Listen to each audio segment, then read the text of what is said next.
Welcome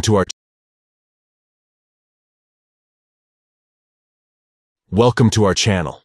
In this video, we'll provide you with a full guide on how to share your Instagram Reel to Facebook. Let's get started with the steps. Step 1. Open the Instagram app on your Android device. Step 2. Start recording a Reel, just like we discussed in our How to Record a Reel in Instagram video. Step 3. Before sharing your Reel, tap next to the option Share to Facebook. Step 4.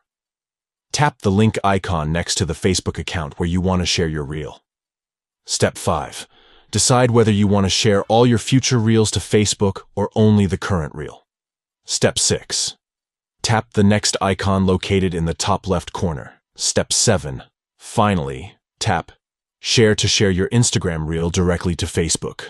By following these simple steps, you'll be able to effortlessly share your Instagram Reel to Facebook. If you found this guide helpful, please give this video a thumbs up and consider subscribing to our channel for more Instagram tips and tricks. Thank you for watching, and stay tuned for more helpful tutorials.